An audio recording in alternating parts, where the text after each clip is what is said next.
Today on XPlay, we explain the metaverse using a horrifying Uncanny Valley version of ourselves that everyone just pretends is normal.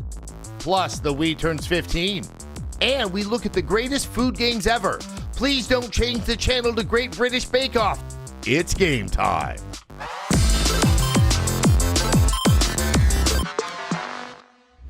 Welcome to XPlay. Now I know what you're thinking. Are you watching XPlay on your phone, or are you watching an avatar of yourself watch an NFT version of this XPlay episode on your virtual phone inside of a shared three-dimensional construct of society? Yes, that's exactly what I'm thinking. How did you know? Because the metaverse. Why do I feel like you're about to ask me for money? Money is just a construct, just like the metaverse, and it changed humanity, just like the metaverse. Well, what is the metaverse? It sounds so cool. Actually, it's not that cool. Check out Adam's breakdown of what is the metaverse and why it matters. The idea of a metaverse is not new. While early versions of text-based games bear some resemblance to it, the naming concept was coined in the 1992 novel by Neil Stephenson called Snow Crash. It's about a guy named Hero Protagonist, a hacker and pizza boy for the mafia. So you know, a tale as old as time. Then, along with quite a bit of other IP, the idea of a metaverse was borrowed by Ernest Cline to create the Oasis in Ready Player One. So, with that out of the way, what is the metaverse? You're probably screaming at your screen. Basically, it's a 3D interactive virtual representation of the internet, or at least that's what it's supposed to be. And if you're thinking, hey, that sounds like what PlayStation Home was supposed to be, but with fancier glasses, and I didn't spend any time there either, you're exactly right. MMO players have been enjoying their time in a de facto metaverse for decades at this point, but I'm unconvinced that blocking out your vision with a VR visor to spend hours of time not sure where your drink is while you walk around a virtual space with virtual drinks you can't enjoy is something many people will do. Between Roblox, Minecraft, and Fortnite, the chances are you've already interacted with the precursor to the metaverse. But with tech giants like Facebook, Meta, I don't think I'll get used to that anytime soon. With tech giants like Meta, Microsoft, and Nvidia entering the fray, the main question seems to be how the metaverse will be implemented.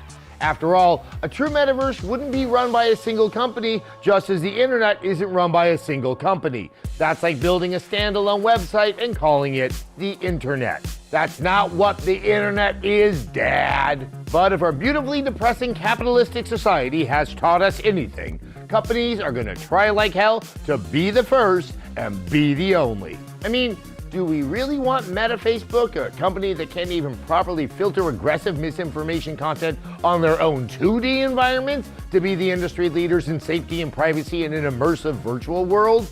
I've always said that the one thing missing from hundreds of targeted ads and a sudden display of animal cruelty is that I should feel like I'm really there. Yeah, that's a hard pass for me. But aside from experiencing your uncle's thinly veiled racism half an inch from your eyeballs like it's Thanksgiving dinner minus grandma's world-famous stuffing, what is the actual application for the metaverse? Well, as of right now, the idea for usage of the metaverse is pretty basic. Business meetings, educational purposes, and virtual concerts and tours. But experts are saying it can be much more than that, relying on blockchain technology to create unique items and experiences within this virtual utopia. But before you start looking online for your in-home Borg alcove to plug into, you should know the obvious. This utopia can easily turn into a nightmarish hellscape because anyone that has ever used the internet knows what it contains and is capable of. Even Roblox has experienced issues with virtual orgies and Nazi role-playing. Yeah, you heard that correctly. I mean, they're not both happening at the same time, or maybe, I don't know. But a bunch of meta incels have gathered in a kid's metaverse to, I don't know, have a virtual fascist pizza party? Listen up, Nazis. Unless I'm wiping you assholes out in another Wolfenstein or in a Call of Duty zombie form, you have no place in my video games. Video games are a work of art. You know what art is, right? The asshole you look up to sure didn't. But I digress. Privacy and security are major issues moving forward with the metaverse. But what seems to be just as big of a hurdle is the technology itself. high-speed internet still isn't as widely available as it should be, and latency is sure to be an issue as well. As a matter of fact, most experts, including Commander Data's evil twin lord himself, Mark Zuckerberg, has said it's going to take 5 to 10 years for it to be in a place that becomes usable to the general public.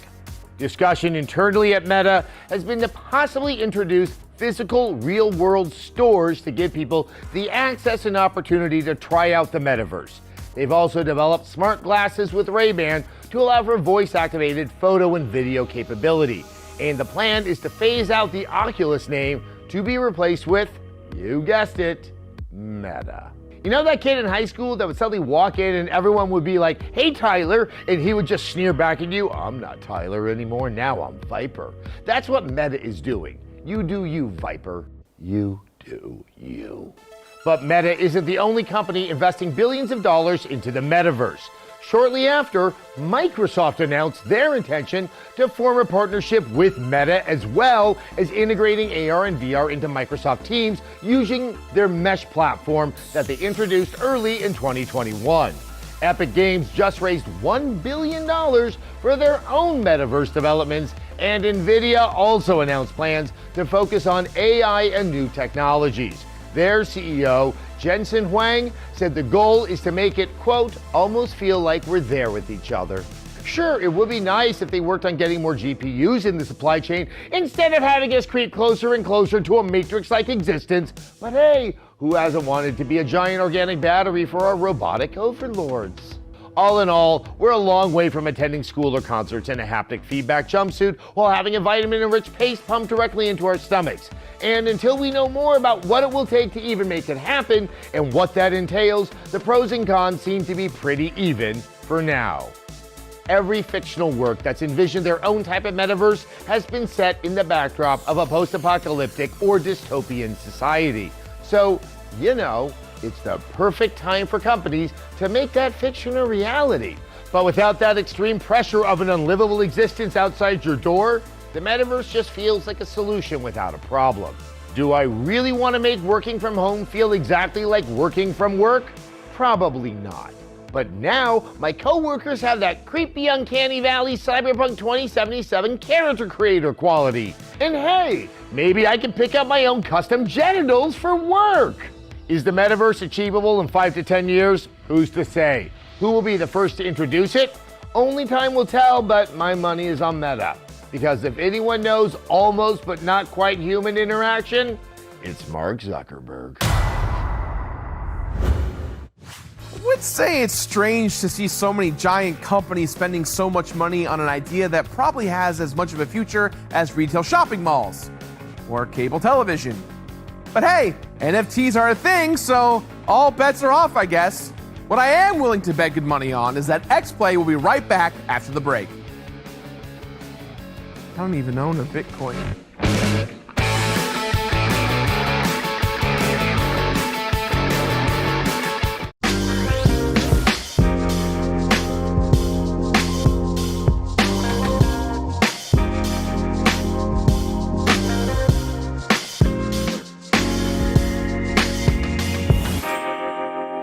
Pizza Hut stuffed crust is the crust that made crust good. Topped and stuffed with over a half-pound of cheese.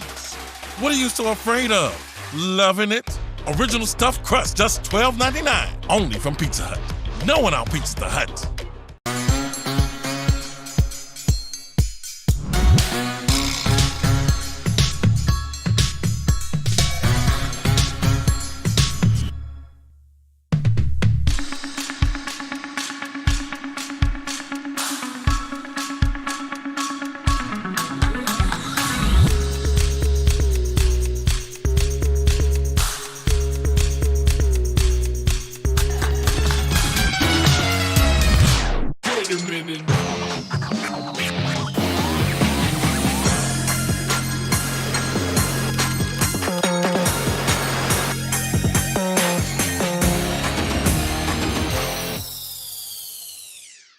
What's the recipe for surprising the kids, treating yourself, and ditching dish duty?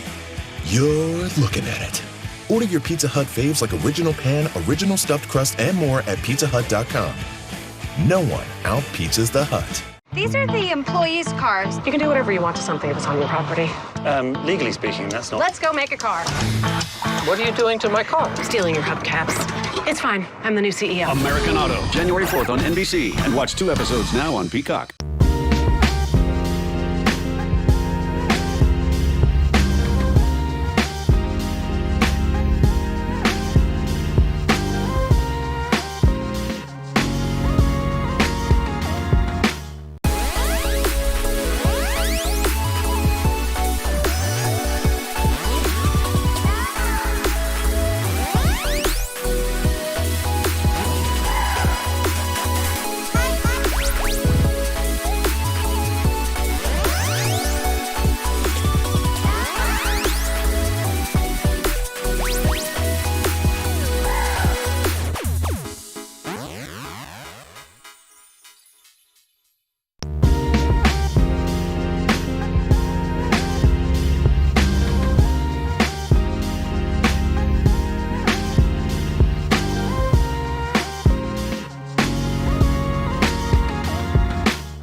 Welcome back to XPlay. It's been 15 years since the launch of the Nintendo Wii. This console was groundbreaking in lots of ways, and we take a look back at how it changed gaming and ourselves. That sounds intense. Oh, I was a very big fan of Wii Sports Pokage.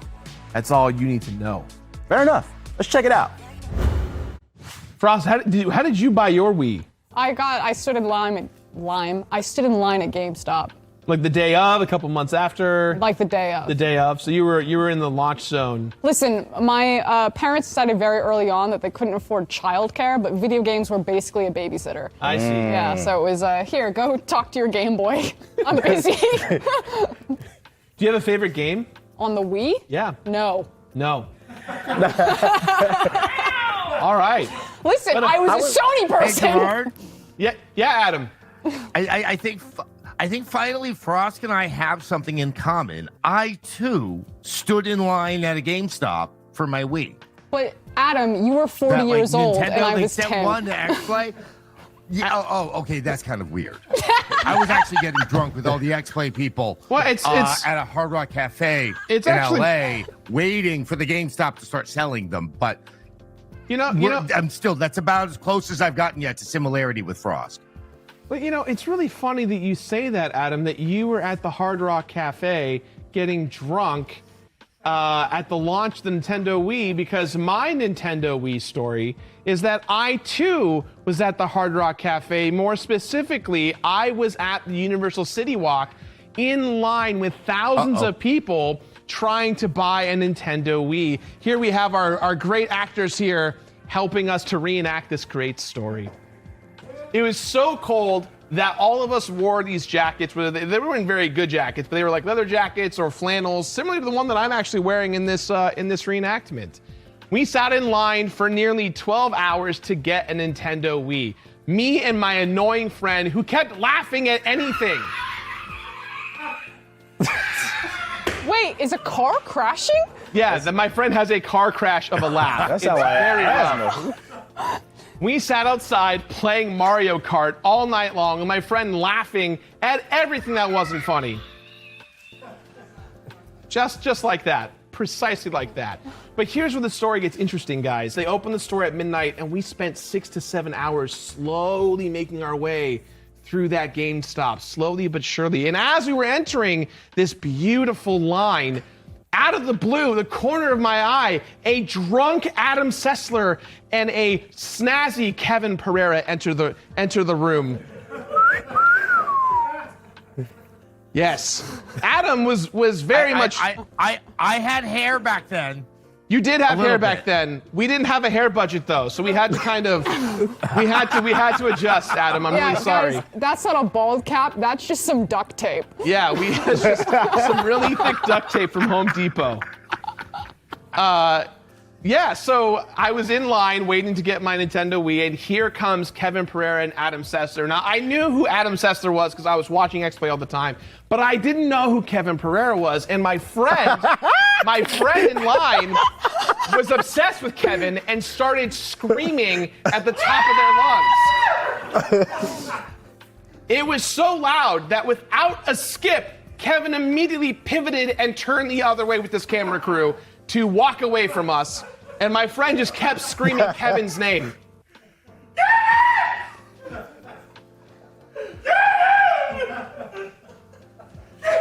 Yes, he also gave middle fingers to everyone around us. That's a very Kevin Pereira move. And in that moment, Adam Sessler wandered back to the Hard Rock Cafe to have more alcohol. So, at the end of the day, I got this Nintendo Wii. It was a great time, but the thing that was really difficult for me to handle was that I had just met Adam Sessler, who I was a huge fan of, and I'm happy to be his coworker now, but meeting Kevin Pereira, it just put this weird harboring thing in me, and really I've been just trying my best to figure out a way to just talk to Kevin about this, and hopefully we can get him here on the show today to possibly talk about this. You know, I'm really excited to see if Kevin will show up. Yeah, Kevin's here. What? Yeah, he's here. He's been Oh, Lord. Oh! Oh, Lord. Hi, can I come join? Yes, come join us on the couch, Kevin. Thank you. Hi. Come join us. Hey. Hi, How don't are touch ya? me. Okay, sorry. Welcome to It's XPlay. creepy. I was 0 to creep. And that quickly. I was just burping and all the microphones back there. Oh, that was you. Okay. Yeah. I've been violated. Wait, was that actually you? No. Did you flush the toilet I too? was waiting. No, I did actually. That was, well, I was in the room for the incident. But that's the point is, I was in the wings just now. Got the end of two. Watching a very dramatic recreation of realistic. things. You took a lot of liberty. Did I? With the story. Yeah. Yeah, you did. Wait, are there two sides? Well, there's always two. We live in the gray. Was it Ross. only one middle finger? I didn't flip anybody off. That's not a Kevin Pereira move. You can't just say that and throw that out there. I don't know. Everyone at home saw it on camera. Look, even the actors, they're feeling it right now. That's not okay. That's okay. I don't know what that is. The distillation of facts from waiting in the wings, because I really didn't know what I was walking into when they handed me this today. Thank you for the ambush, XPlay. Wait, did no one brief you? I was told we're going to do a recreation of Gerard's first time meeting you. I didn't know it was going to feel like an intervention. Hey, Kevin. Hey, Kevin. Yeah, what's up, Adam? Surprised the suit doesn't Well, fit. Sessler, what's up, Sessler? I'm about to tell Kevin, I'm as surprised as you. Great. I guess you want like an apology or you want me to make amends or something like that, which I'm fine to give. But the distillation of facts was, I didn't know who he was. My friends were screaming at him. True. And I still didn't know who he was after he left, but I know that I didn't like him. And I have to apologize here? Yes, Kevin. Kevin, look. That's how this adds up? Look, I harbored that experience so ingrained into my system. It affected me so much that I worked my ass off for 10 years to get here on the couch just to get you here. This is mind-blowing. Wow. Well then, if I may, Gerard. This is his villain's origin story. This is my villain origin story. That is such a good FU. Yeah. Is it? That's something I would do. I guess I gotta get a PS5 now. No, this is like the Count of Monte Cristo. Because that's my This only is like a really low-rent version of that book. Yeah, I it's guess. like Dumas, dumbass. Yeah. I guess you're welcome. There's a lit reference there.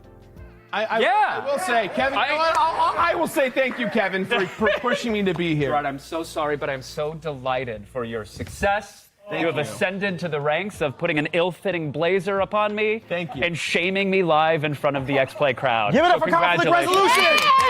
We did it. Everyone in chat, I want to give a big thank you to all of our actors who participated for me. I want to say No, thank you. Oh, really? No, I didn't flip anybody off, Gerard. I don't know. I mean, it looks like. Look. I didn't know. That's not me. That looks like That's you. not me. That looks like you. That looks like that you. looks like me. Yes, but I was. But You have look. Here's the thing. Take it off. I was 17 years old when the Wii launched. I was a young buck. You were 17? Don't do the math. Just let me have this. Let me have this. No way, I am not older than you. I was 18 when the Wii came out. Yeah, but when you say it, it's now truth, Gerard. No. Just like I flip people off. Hey, everyone. I have some clarity I can bring to this situation. Okay. I was snookered at that event. And I remember. Because I was just there with the XPlay crew, and we're just waiting. And then Nintendo said you can have a Wii, but you got to buy it at midnight with everybody else. And everyone kept on coming by with camera crews, Nintendo and Kevin and everyone. I'm like, I'm not really in the state to get in front of the camera. Yeah. And they kept saying, oh, the kids will love it. And I'm like, okay. So I might have been the one that was flipping off. That's exactly how it happened. Okay. Mind-blowing. Kevin, there are two types of people. There's Adam Sessler's and there's Kevin Pereira's. Yes. That's fair. Yeah. I think that's fair. Kevin, before we end this wonderful segment. Yeah. Oh, I yeah. have one last thing. Oh, no, what? Are you going to twist the knife? No, I'm not going to twist it. Will you, at the very least, apologize to the actors who portrayed us today? They're very disappointed in how this all turned out. What did I they just want an apology. That's the... Actors, you did a phenomenal job representing a dark night in all of our history. So thank you. I'm very sorry that you had to portray all of us. And I'm doubly sorry that I'm here for any of this. It's the holiday season, and that means food. We break down the greatest food-related titles of all time, right after this sandwich.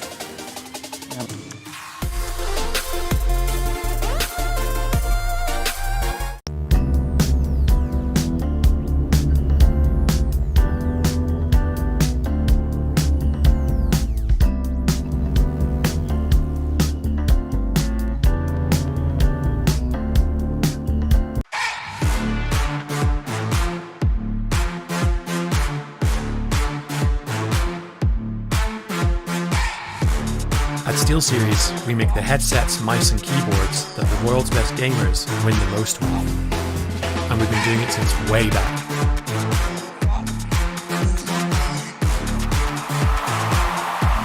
It's up to you how far you go, but whatever you do, go for glory. Hi, thanks for joining the Payne Motors quarterly earnings call. And now I'll turn you over to our new CEO. The numbers last quarter were rough. Mea culpa. Well, not mea culpa, actually. Vea culpa. Let's sell the crap out of this car. It looks like the car was assembled by a spider on LSD who also had bad taste. It tested well. American Auto premieres January 4th on NBC and watch 2 episodes now on Peacock.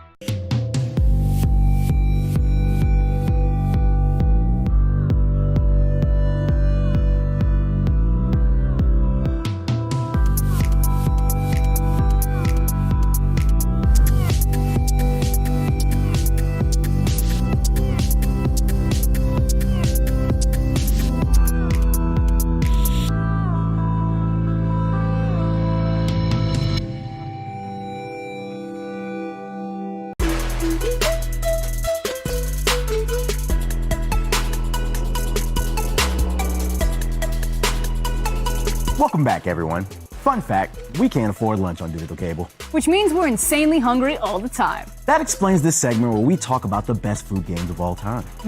Sweet rolls. If we're talking about the intersection between food and gaming, we're going to need an expert here today to help us determine whose choice is the most delicious, which is why I am very excited to introduce a friend of mine, the very talented Chef Andy. I'm going to ruin your last name. Lunique? Lunique, thank you. Everyone welcome Chef Andy. Lunique to the crew. Yay!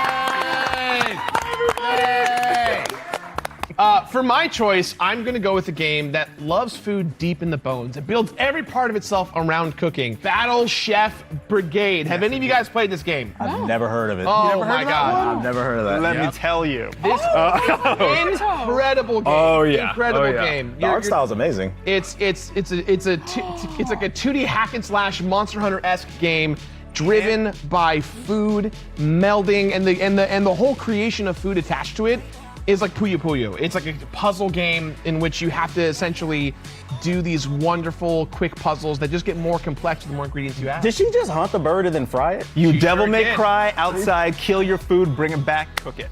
So it's teaching self-sufficiency. I like this game. When she was cooking, was it like, did it turn into like Bust a Groove where it became like a three puzzler where it was like dropping like that? You choose where to drop the ingredients. So let's just say you want to have more of a, watery, or we want to call it seafood flavor. You choose what ingredients are going to go and you make the drop yourself. And then on top of that, you can add sauces, you can use different pots, you can use different cutting techniques. It gets really involved and much harder at the later levels. But when you really want to think about your dish, you have the ability to say, I am making chicken, or in this case, some fantasy monsters, but you're going to be making those dishes yourself. But it's entirely up to you about how those pieces fall in the puzzle. As a chef, do you have beef with people who use air fryers? No. Oh, have you tried an air fryer? Oh, we gonna be cool. Oh, the air fryer, I love the air fryer, bro. Is next level. Don't let anybody don't let any fancy chef or say you can't use this cooking technique. I will use microwaves. I will use hot pots. I will use the air fryer, especially. Anything to make good food should be on the table. So, Frosk, what is your pick? For my pick, I'm talking about Red Dead Redemption 2. Yes.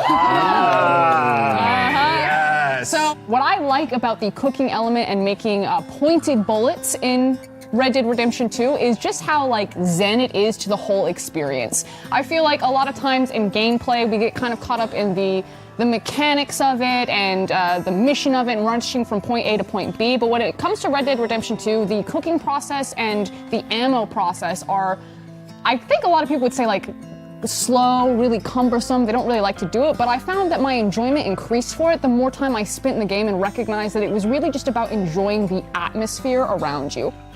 Well said. That is actually an experience I almost forgot about, because when you think of Red Dead, you forget those elements are so beneficial to you, your character, the horse, and then when you mention some of that serenity being outside in the wild, suddenly I remember going out fishing, grabbing my fish, and realizing that I could literally probably recreate this entire process. Yeah. So that's really well said, actually. I haven't thought about that in a while. It's really core to, I think, the vibe of the game, and I know it's a really weird subjective thing to rate a game on, but if a game has a good vibe, I love it. And Red Dead Redemption 2 has amazing vibe. What about you?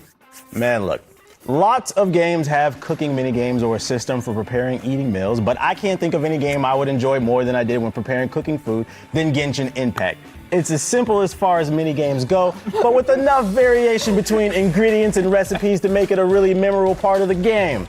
Listen, I'm not gonna lie, I don't play a lot of cooking games, so I really had to dig deep into my bag. I can tell. I looked at the notes, I was like, oh my God, what game did I play? And the only thing I could think of recently was Genshin Impact, because I'm gonna be honest, what this game has that's important for cooking is beautiful anime girls. It just makes the experience so much better, because honestly, no, seriously, guys, when you're making a nice big batch of jambalaya, you need some nice jumbo anime tits as well. It just it improves the experience.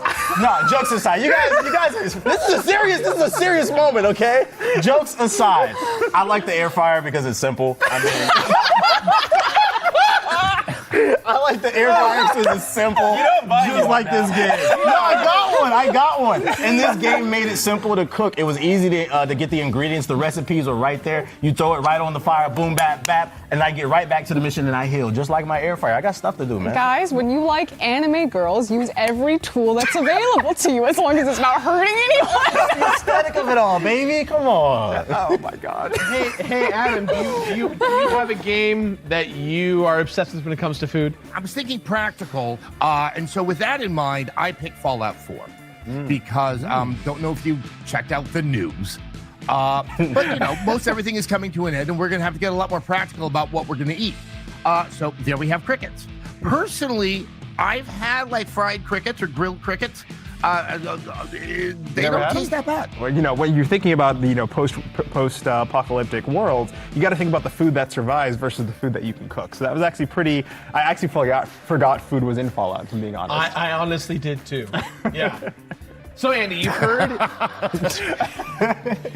heard about the 4 games that we thought today that would hopefully do justice to the joys of both cooking and eating. So now we have the question for you. Which of our games made you the hungriest today? And if I'm being honest, although the answer was a bit unorthodox, Hokage. Jambalaya, let's go! There you go. And it's simply because all of the food in Genshin Impact is legit. And Benjamin Babbage, Andrew, has made a lot of those dishes before. Lots of other creators have made it. So if you look at all those dishes right now, you can go and make those today. And if you look at them, you're gonna get hungry. So just based off of the question, I'm just gonna say yes. In the air fryer, Genshin too. wins that one for sure. Well, there you go, guys. That's incredible.